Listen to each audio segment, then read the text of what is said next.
Kia ora, tēnā koutou katoa, ko Colin Brown tako ingoe, ki Spark, aho I mahi ana, no Wellington aho, no Rena, tēnā koutou katoa. My name is Colin Brown. I'm from Wellington. I want to say thank you for the man this morning who let me in the queue when I realised that my plane was leaving at 6:45, not 7:15. And I sat down and she said, I recognise you. I think you jumped ahead of me. And I think I probably got the prize for the shortest title for a presentation at the session today. Especially, I think Pablo probably might be beating me on the longest one. So good luck. Look, 5G... some of you have probably heard about 5G before, I'm hoping. 5G is a very creative and an imaginative marketing campaign that we have where the G stands for generation. So it's as simple as the 5th generation of mobile technology. So to give you some history and some context, if you go back to the first generation of mobile technology, it was really back in the 1987s, sort of like the mid-80s, where the first generation sort of uncoupled us from being tethered to a landline to the home, and you could actually go walking around with one of those handy bricks making cell phone calls. I think there's a lot of them around at the beginning in 1987, probably not so many at the end of 1987, something to do with the share market crash possibly, maybe kind of got rid of some of those. But it was really the first time we managed to actually uncouple ourselves from actually having to be tethered to a fixed connection. 2G then came along and brought in with it the next generation of communication, which was texting. So short message format, so the ability to text. New Zealand at the time had probably one of the highest rates of texting in the world, primarily because our voice connection costs were quite expensive, and the youth pretty much grabbed texting and embraced it with rigour, would be fair to say, on the basis of the calling thing. So we were probably one of the highest users of texting as a result of that. 3G came along and brought effectively low-speed sort of broadband data. We probably would have called it high-speed back then, but relative to today, low-speed. What that enabled is your device then became something you could use for work. You may remember the Blackberries. Everybody remember Blackberries? Those little red and green flashes on the phone and a little smile. 3G really enabled email on the devices. Suddenly the phone became more than just actually a communication device, it became a work device. And then 4G came along, and 4.5G, which effectively brought high-speed data to the phone. And that really, again, shifted the way we actually thought about mobile phones and communications significantly more. Social media, video context, the Netflix effect, and we started to use not just wireless technology for mobile phones, but we started to use it for wireless broadband connections. So 20%, for example, of Spark's broadband base now is wireless using the 4G connection. And the shift of patterns in terms of our network came quite significant as a result of that. We have probably 80% of our traffic on our network now is video. So, we used to have a busy hour calling time between about 5 and 6 for about sort of 10 minutes, sort of saying, honey, I'm home, do I need to pick up the milk? We now have effectively 2-hour sessions. Our busy hour peak goes from about 7 till 9 o'clock, 10 o'clock at night, because people are now streaming video.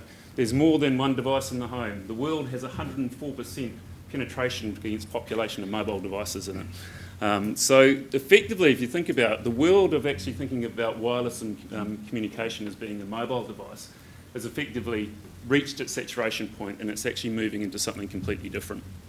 And this is where 5G comes into play. It's more than just the next evolution of how much speed you can get onto your mobile device. It's effectively a revolution in terms of the way we actually think about networks and what they need to serve in terms of businesses, of education, of entertainment, and the way we actually start to bring connectivity to the world. And it does that through 3 primary things. It brings together connectivity in terms of millions of devices at once being connected to the network. This thing called latency, the ability to click the button on your phone and have it respond to the network and back again. Has anybody had a go at VR? Anybody got an Oculus Rift with a kid at home? No? Well, if you ever have a go at a virtual reality machine and you play it for a little while, you'll actually see quite well on the VR machine, but after a while you'll get a feeling of motion sickness. And it's basically because the haptic response and the response time in terms of what you're seeing on the screen versus actually what your brain's processing creates a level of motion sickness. So the idea about latency is actually to shorten that time frame so that it's seamless experience between the almost real-time effect in terms of the network is quite key. So where you think about it, a lot of people talk about that being enabled for driverless cars. But I've driven down State Highway 1 a couple of times in New Zealand, and I don't think I really want to be on that motorway with a whole bunch of driverless cars with that estate of our fleet. We've got probably one of the oldest fleets in the world, I think, driving down there. So I don't think driverless cars down State Highway 1 for the holiday traffic is going to be the next big thing. But if you think about critical sensitive latency in terms of factories and the critical machines in terms of the response time that they need from that, as a really good use case for starting to see 5G play out in terms of latency. Speed is just more. How much data can you get? With the rise of 4K TVs, 8K TVs, 16K TVs, richer and richer amount of data that's being traversed in terms of the network, upload as well as download, virtual reality and augmented reality actually requiring a massive bandwidth to bring those together. So if you talk to any of my network engineers and you sort of say, great, I want a network that's can connect millions of devices and go super, super fast. The theoretical maximum of 5G is about 20 gigabits per second. Realistically, you probably get about 1 to 2 gigabits per second in terms of macro coverage, and in building you probably get up to the 10 gigabits per second. But if you said to my network engineers, build me a network that can actually connect a million devices, have a response rate of about 2 to 5 milliseconds in terms of latency, and I want it to go 1 to 2 gig per second, they'll say, you're dreaming. Just to use an Australian phrase from the castle. So what do we do? What do we have to do to actually fix this? Well, this is this concept within 5G, which you may have heard of, called network slicing. So the network then starts to actually think about what are the services and the performance characteristics that you need within the network to then slice off aspects of requirements of performance off the network separately. So for latency, we have to push a lot of the things to set the call up and the connection up closer to the edge of the network, so closer to the cell site. For connectivity, when you've got millions of devices coming together, you'd bring a lot of that in terms of the heart of the network, almost like an old mainframe processing thing. And for bandwidth, you try and push things like content through caching as close to the network as possible. So the idea around 5G is you don't actually have this one network that serves all. You basically have a network that is distributed and actually can dial up the performance characteristics that you want going forward. So trying to visualise this and to explain this is quite hard. So I don't know if I think some of you are off to the 5G lab tomorrow. But look, our primary purpose of being, our purpose is in Spark, is to help New Zealand win big in a digital world. A whenitena nā tangata katoa o Aotearoa kia matomato te tipu I te ao matahika. We want to connect New Zealanders. We want to actually see that the world has gone into a digital world, and we want to actually support them in that path. But if you then think about what is 5G going to bring in terms of bringing just faster speeds and the new iPhone 11 and the latest VR headsets and the likes coming to it, it's more than that. And we've just been trying to actually work with, I guess, partners to understand how do we co-create and collaborate. I'll make these slides available if you like, so it's good. But one thing we're good at building networks. We probably weren't about 10 years ago with a little thing called XT, but we're a lot better at that now. In fact, we actually have one of probably the best performing networks in the country, and very proud of that. But what we don't know is exactly how people want to use those networks. So what we do know is that half the things that we think are going to be used on the network probably haven't been invented yet. When we built 4G, Netflix and streaming wasn't in the country. So, the pace of change actually grows year on year. There's an element where 5G just brings capacity expansion to us to actually keep our network alive, and that's probably the most realistic use case that we go. We have 50% year-on-year growth on our network through data. So every 2 years we double our network just to actually, in terms of capacity, to keep pace with just general growth in terms of the network. So what we're trying to do is get ahead of the game, because what we know is when that demand kicks in, we need to actually be there and ready. And so we've got a lot of planning to do. We recognise that we're still waiting through the settlement process to actually understand we get long-term certainty between spectrum availability and iwi in the Crown that has to be resolved. We are hopeful that there's an early access spectrum that's going to be available for us in the next few months to be able to actually go ahead and plan with some certainty around that. But we're not waiting. We launched a site down on Alexandra about a month ago, and some of you may have seen we've actually now got a test network on the water down in the Auckland Harbour to actually support Emirates Team New Zealand in their race, and I'll talk a little bit more about them soon.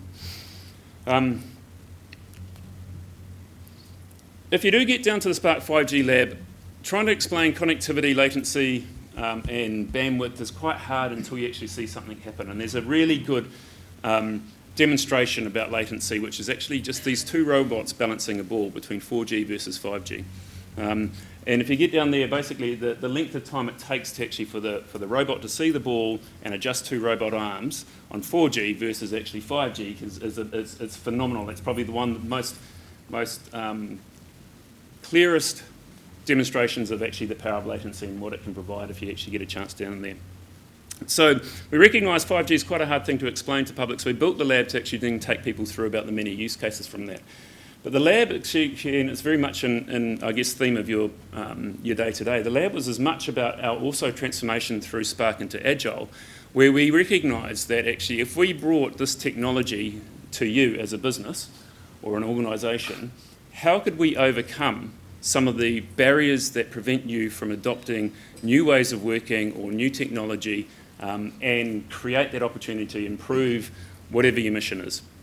And we've done that with a number of companies. Paymark's a good example, Patient Projects, MediaWorks, Sport, America's Cup. We've done a few things, and I'm going to talk to a few things about that. But ideally what we're trying to do is create a collaboration space in a common area where you can jump on our test network and actually prove out a few bits and pieces. And it's very much the fact that we think we can co-create with our customers better than we can invent what we think you need the network to do for yourself.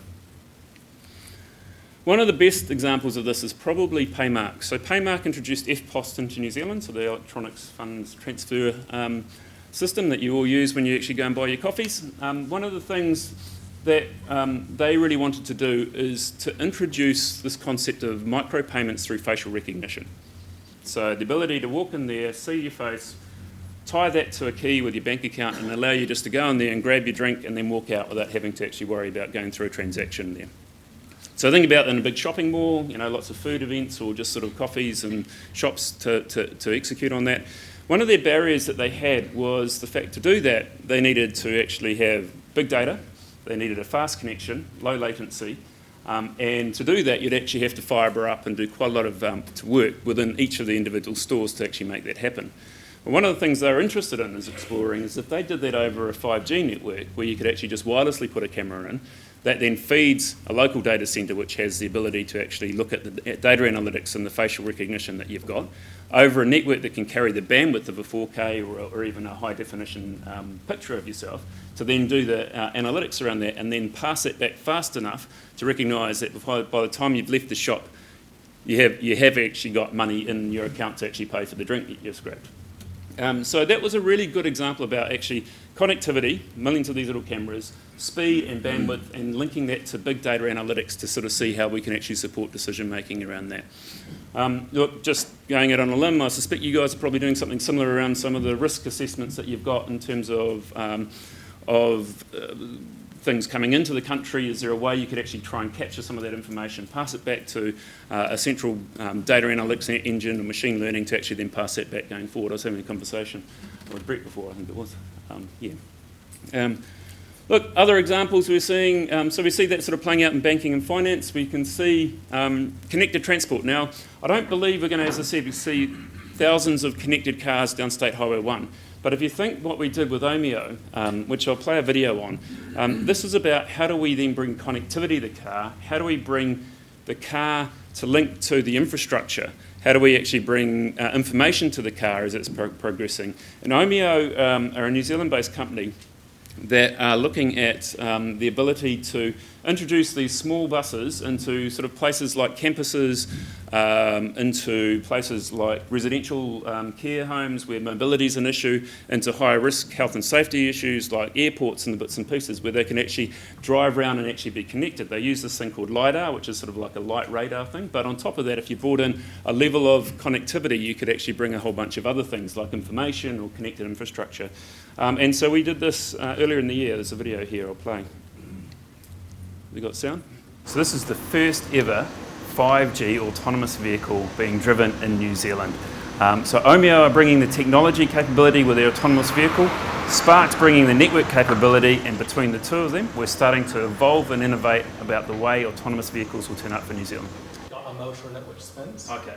If I understand correctly, this is the second 5G connected autonomous vehicle ever done in the world, and certainly the first in New Zealand. So the connection to 5G is something that's very new and novel to the world of autonomous vehicles.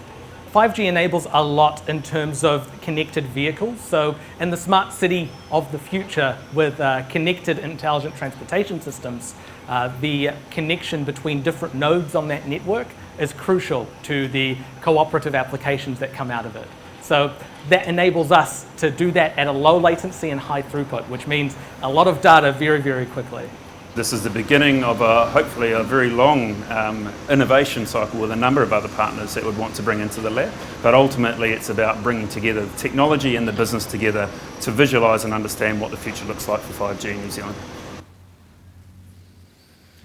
It was a very bizarre feeling to actually being that hurning around actually doing that, and just to prove that they had the sensitivity of the brakes on that quite low, that somebody accidentally shifted a traffic cone out there and it actually came to a screaming halt as we were filming, so it was a little bit awkward at one point. What was the guy doing running around with the computer? Filming it.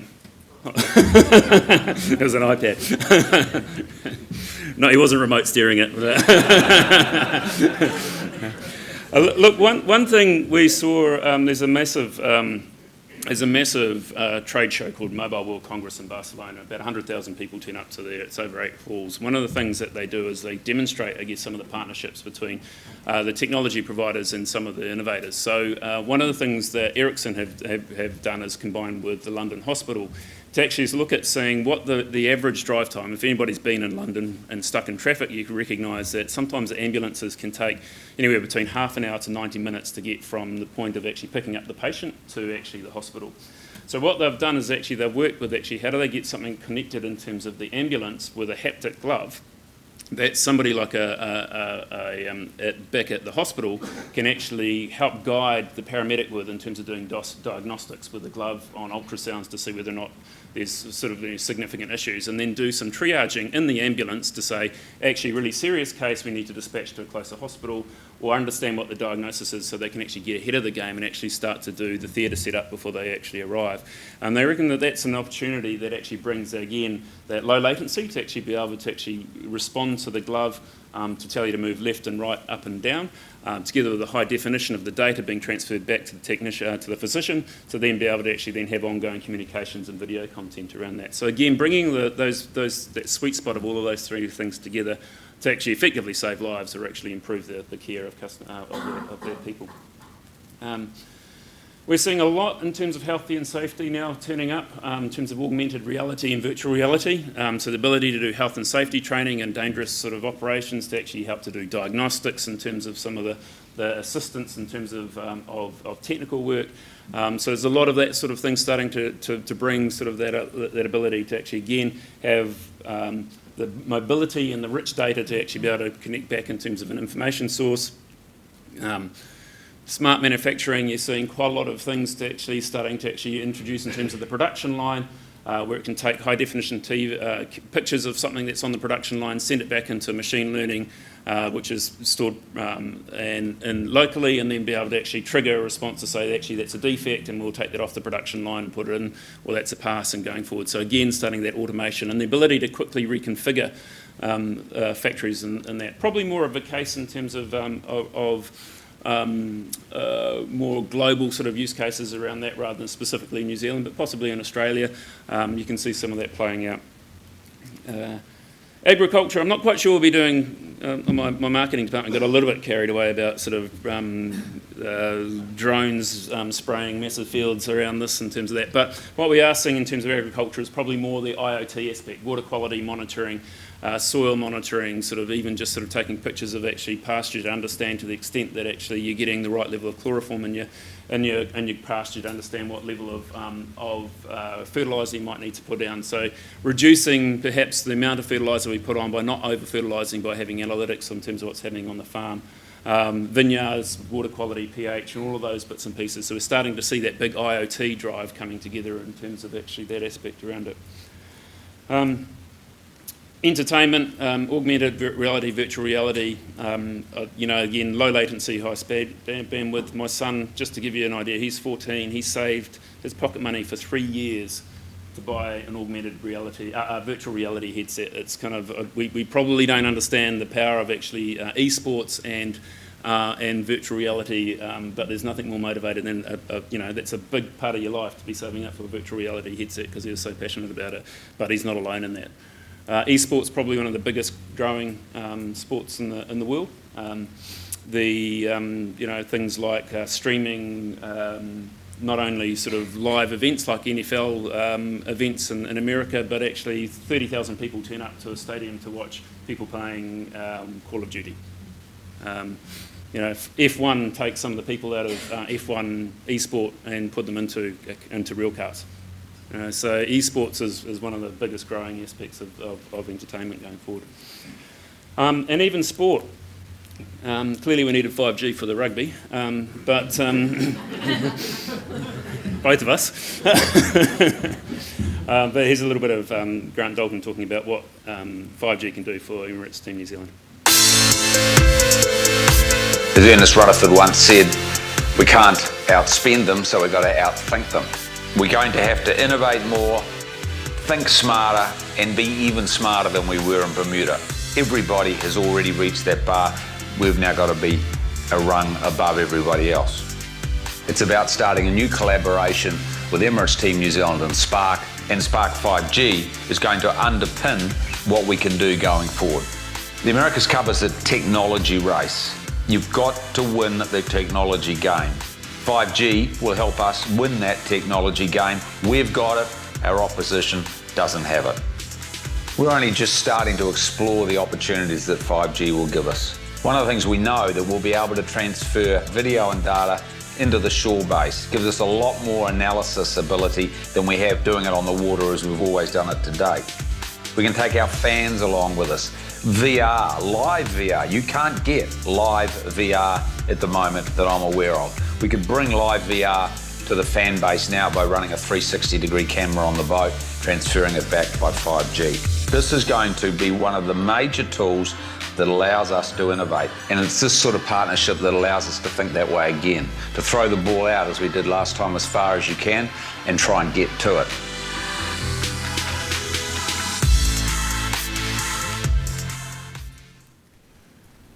So where are we at? So we kicked off the lab about this time last year, and that presentation was there, and I guess we had the vision about being able to work with Emirates Team New Zealand and getting 5G on the water, and in the weekend we managed to achieve that. Some of you may have seen that in the news, but we're pretty stoked in terms of what that's managed to actually achieve for them. They used to have to download their data onto a hard drive on the boat and then dock the boat at night to then take that hard drive out and then actually do the analytics on the telemetrics on the boat. So now we can get some real-time feedback around that. They had to pick which designer they needed to send out on the boat, on the chase boat, because there's limited room. So they had to make sure they picked the right person. So I think that shortening the gap of time is a really huge advantage for them. We kicked up, we created the collab where we actually brought in a number of people. Patience Projects is another really interesting one where they came in. So one of the big things that Patience Projects did was actually brought in virtual reality into children, long-term chronically ill children that are isolated socially in hospitals. So how do they actually get more real-time interaction with the classroom to actually then feel like they're actually sitting in the hospital bed or actually in their care area and still engage with the teacher in their classroom and actually kind of break down that social isolation that they were occurring. They were there through that as well. we started planning rolling out the 5G. We actually put our first live site in Alexandra about a month ago. As I said, just this weekend we've got America's Cup up and running. We're working with the government on early access spectrum options. We want to be live by 1 July 2020 to support the America's Cup around the Auckland area. We will be rolling out some more sites prior to that though, as we start to actually roll out to rural New Zealand. Really I think our big campaign really is build it where we think we need it and it makes reason. We're not going to go out and completely overbuild the network just for the sake of actually building over the network. A big focus over the last 2 years is actually about how do we collaborate, like the Emirates New Zealand, like the OMIO. How do we partner with people to actually think about what is your driverless car that you can actually imagine that potentially 5G could actually unleash for you. And it's a metaphor more than anything. So thank you.